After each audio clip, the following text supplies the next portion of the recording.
తుఫాన్లో అల్పపీడనాలకు ఉప్పాడ తీర ప్రాంత ప్రజలు తీవ్ర కష్టనష్టాలకు గురవుతున్నారు. గత ప్రభుత్వంలో ఎన్నో కష్టాలు పడ్డ ప్రజలు తమ గోడును ఎన్నికల ప్రచారంలో పవన్ కళ్యాణ్, నారా లోకేష్ దృష్టికి తీసుకువెళ్తే మన ప్రభుత్వం అధికారంలోకి వచ్చిన తర్వాత వారి సమస్యలు పరిష్కరిస్తామని చెప్పి 6 నెలలు గడుస్తున్నా నేటికి పట్టించుకోవడం లేదని స్థానిక మత్స్యకార నాయకుడు సూరాడ రాజు ఆవేదన వ్యక్తం చేశారు.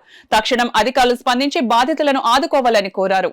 మన తెలుగుదేశానికి జనసేన నాయకులకు మన పవన్ కళ్యాణ్ గారికి, వర్మ గారికి, అలాగే నారా లోకేష్ గారికి వివరించిన వెంటనే తక్షణం వెళ్ళి మన ప్రభుత్వం రాగానే ఆదుకుంటామని హామీ ఇచ్చి ఉన్నాం.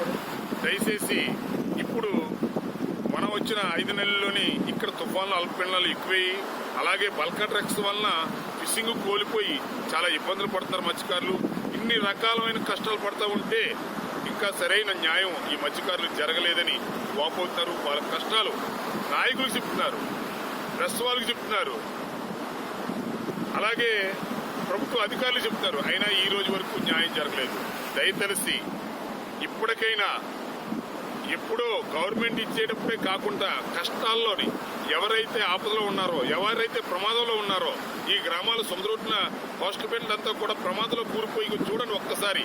ఆ రోజు పవన్ కళ్యాణ్ గారు ఇక్కడికి వచ్చి ఒక ఇంట్లో జియో సూప్ నిర్మాణం గురించి, మ్యాప్ గురించి వచ్చినప్పుడు కూడా ఆ ఇల్లు మీరు చూశారు. ఆ ఇల్లుకి దానికి ఒక ఇంచుమించుగా ఒక 50 అడుగులు 100 అడుగులు ఉంది.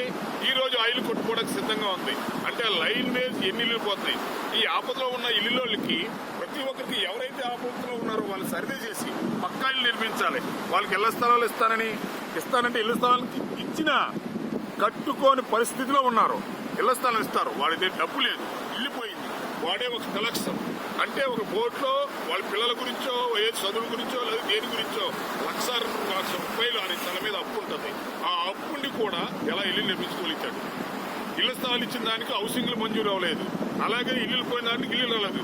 ఇళ్ల స్థలాలు ఇవ్వడం కాదు సార్. ఇక్కడ మీరు ఈ వీడియో చూసిన వెంటనే ఈ తుఫాన్ ప్రమాదంలో ఉన్న ప్రతి ఒక్కరిని గుర్తించి పక్కా ఇల్లు నిర్మించి కాసి కాపాడతారని కోరి ప్రార్థిస్తున్నారు.